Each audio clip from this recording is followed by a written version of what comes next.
Welcome to Daily English Stories. Every story hides a world. Some inspire, some haunt, some stay forever. Chapter 1. The First Bell. The morning light spilled gently through the curtains as Aarav sat on the edge of his bed, his small hands gripping the straps of his brand-new school bag. It was the first day of his new school, and his heart was beating faster than usual. The crisp uniform felt strange on his shoulders, and the smell of fresh notebooks filled the air, a smell that was somehow both comforting and unfamiliar. His mother stood at the door, smiling softly as she adjusted his collar. "You'll be fine," she said, her voice steady, though he could sense a hint of worry hidden behind her calm eyes. He nodded without speaking, the knot in his stomach making words difficult. Outside, the streets were alive with the usual morning rhythm. Hawkers shouting their wares, bicycle bells chiming, and the distant rumble of buses.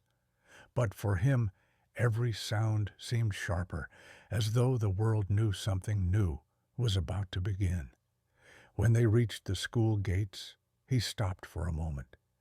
The building rose high above him, its walls painted in bright colors that seemed to whisper stories of countless children who had walked these paths before. The sound of laughter drifted through the air, mingling with the ringing of a bell that made his heart jump. His mother squeezed his shoulder gently. "Go on. I'll be right here when you come out." Taking a deep breath, Aarav stepped forward. The corridor smelled of chalk dust and freshly polished floors. Posters lined the walls, drawings of trees, alphabets, smiling suns. He could hear the shuffling of feet, the creak of chairs, and the soft murmur of teachers greeting their classes. Every step echoed in his ears, a reminder that he was entering a world that was entirely new. He found his classroom, its door slightly open. Inside, children were already seated, chatting in low voices. He hesitated in the doorway until a tall man with kind eyes looked up from his desk. "You must be Aarav," the teacher said warmly. "Come in, take a seat, wherever you like." Aarav walked to an empty desk near the window. The wooden surface was scratched with initials from students before him, a secret map of memories he couldn't yet understand. He placed his bag down carefully, feeling the curious eyes of other children on him. Some smiled shyly. Others simply went back to their conversations. The teacher began to speak, his voice calm and steady, explaining the rules, the timetable, the little things that would soon become routine. But for Aarav, every word felt important, as though each one was a key unlocking a door he had never seen before. When the bell rang again, signaling the start of lessons, Aarav felt the nervous flutter in his chest soften. The girl sitting beside him leaned over and whispered, "Don't worry. You'll like it here."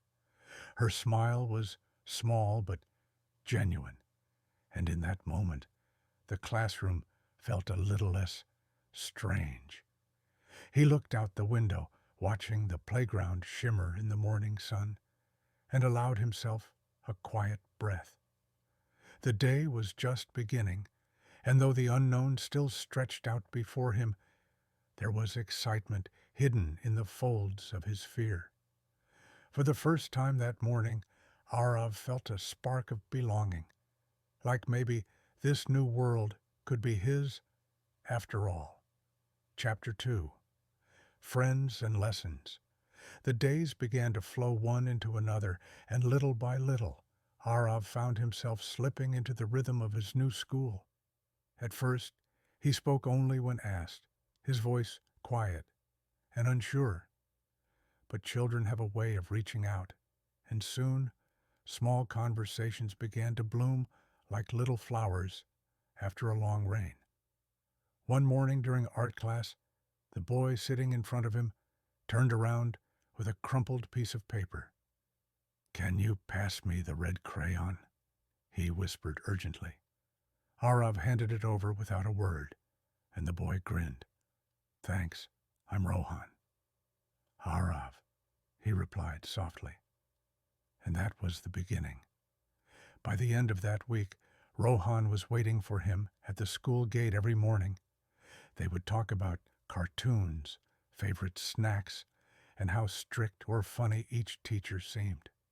In the playground, they teamed up for football, running across the field with shoes slipping on the grass, their laughter loud enough to echo against the school walls. Aarav also met Mira, a girl who always finished her homework early and loved to explain things. "See, it's easy," she would say, leaning over his notebook, her braid swinging as she pointed to the answers. At first, Aarav felt shy asking questions, but Mira never made him feel small. Slowly, he began raising his hand in class, trying to solve problems on the board. Each time the teacher nodded approvingly, something warm lit up inside him. Of course, school wasn't only about happy moments. There were days when things went wrong, when a pencil broke just before an exam, or when someone teased him for getting an answer wrong. Once, another boy shoved him in the corridor, and his books scattered across the floor. For a moment, his chest tightened with anger and embarrassment. But then Rohan crouched beside him, helping pick up the pages. "Ignore him," Rohan muttered, and just like that, the hurt faded. Every day seemed to hold a new little story. The time they secretly shared snacks under the desk during a boring lecture. The day they painted a poster for the school competition and ended up splashing color all over their uniforms. The afternoon when the rain poured so heavily that everyone got stuck in the classroom, and they spent an hour making paper boats and floating them in puddles by the window. The teachers, too, became part of this growing world. His math teacher had a stern face but a kind heart, always saying, "Mistakes mean you're trying."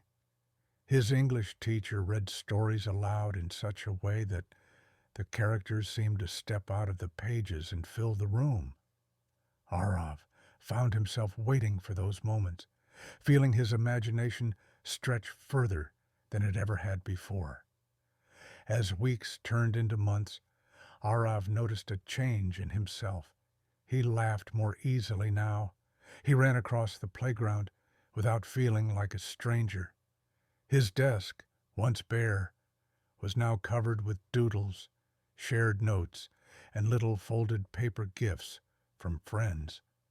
Sometimes, as he walked home, he would think about how frightened he had been on that first day. Now, when the final bell rang and the classroom buzzed with voices, he felt a quiet happiness settle in his chest. He wasn't just learning lessons from books. He was learning what it meant to belong. Chapter 3. Memories that stay. The year passed quietly, though at times it felt like it was racing ahead of him. Seasons changed outside the classroom windows, leaves turning gold, rain tapping softly against the glass, the summer sun flooding the playground with light. Inside, the walls became familiar, and every corner held a memory. Aarav grew taller, his handwriting steadier, his laughter louder. He knew which bench creaked, which step on the staircase squeaked, and which teacher's arrival could be guessed just by the rhythm of her footsteps. His classmates had become more than faces. They were part of his little world. Friends who teased him, encouraged him, and stood beside him through every small triumph and failure. On the morning of the last day, Aarav walked to school with a strange feeling in his chest. The air smelled different, though perhaps it was only his imagination. The corridors buzzed with excitement. Students were exchanging notes, taking quick photographs, and whispering promises of meeting again. The classroom was filled with chatter, but underneath it all was a bittersweet tone, like the last page of a favorite book. The final lessons were short. Teachers spoke less about subjects and more about life. Work hard, one said. Be kind, said another. Aarav listened, trying to hold on to every word, as though these lessons were more precious than anything written in the textbooks. When the lunch bell rang, the playground was a blur of memories. He and Rohan played one last quick game of football, laughing as they ran, pretending it was just another ordinary day. Mira handed him a folded sheet of paper. Inside was a small drawing of their classroom with the words, "Don't forget us," written in neat handwriting. He didn't trust his voice enough to reply, so he just nodded, feeling a lump in his throat. As the final bell echoed through the halls, students gathered their belongings, hugging each other, scribbling phone numbers onto scraps of paper. Aarav stood by the window for a moment, looking out at the playground that had once felt so intimidating and now felt like home. He walked slowly through the corridor, his hand brushing against the cool walls, tracing the memories carved into every corner. The day he first stepped in with shaking hands, the afternoon spent laughing until his stomach hurt, the quiet moments when he discovered something new about himself. At the school gate, he paused. The sun was dipping low, painting the sky in shades of orange and gold. A breeze moved through the trees, carrying with it the distant sound of children still playing somewhere. He tightened the straps of his bag and took a deep breath. School, he thought, was never just about lessons and exams. It was about friendships that felt like family, about learning kindness in small moments, about finding courage in unexpected places. It was about growing, stumbling, standing back up, and learning that every day could hold a new beginning. As he stepped through the gate, he felt the weight of the year behind him, but it wasn't a burden, it was a treasure. These memories, he knew, would live quietly inside him, ready to return whenever life felt too heavy or too strange. He turned back one last time, smiling softly at the building that had shaped him in ways he was only beginning to understand. Then he walked on, the sound of his own footsteps steady and sure, carrying with him the simple truth that these days would stay with him forever.